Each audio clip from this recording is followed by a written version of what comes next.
Let's take a look at the action that has been taken so far. As far as the Mumbai police inquiry is concerned, Ranveer Allahabadiya, Apurva Makhija, Samay Raina and others are under the lens. The Maharashtra Women's Commission has also taken note of the incident and has told Mumbai police to file an FIR in the case.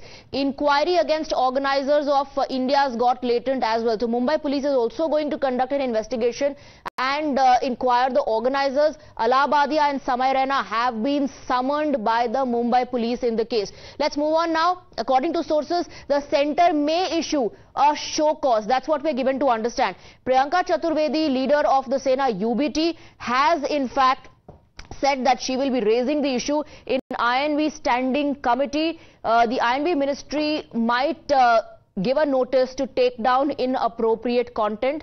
It has already given a notice, I believe.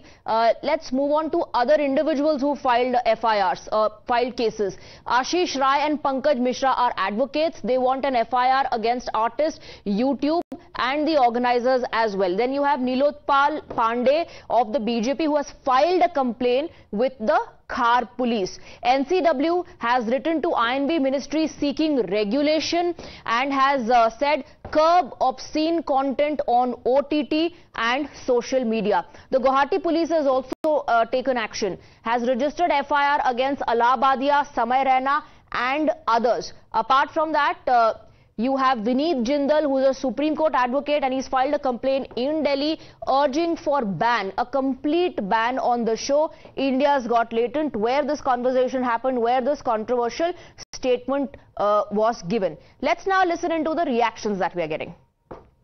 India's got latent इस show में समय रैना, रणवीर अलाहाबादिया और बाकी जो भी को panelist थे उनके द्वारा जो ये अभद्र और अश्लील टिप्पणियां की गई है, उसके ऊपर जो एक सोशल मीडिया में सारा एक अपरोर मचा हुआ है, उसके खिलाफ आज मैंने कंप्लेंट करी हुई है।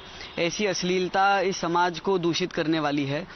लड़के और लड़कियों के बीच ऐसा संवाद जहां उनके प्राइवेट पार्ट्स के बारे में इस प्रकार चर्चा की जा रही है जो अश्लीलता को जन्म देता है, देश की युवा पीढ़ी को, बच्चों को, महिलाओं को बड़े ही अपमानजनक तरीके से संबोधित करने की बात उसमें की जा रही थी। हमने YouTube को ये डायरेक्शन दी है कि भारत में ये सब नहीं चलेगा, तत्काल ये कंटेंट हटाइए। जिन लोगों ने ये किया है उनके खिलाफ पुलिस में शिकायत दीजिए जिससे कि पुलिस अपनी कार्रवाई कर सके। ये सब तरीके की बदमाशियां भारत में हम चलने देंगे।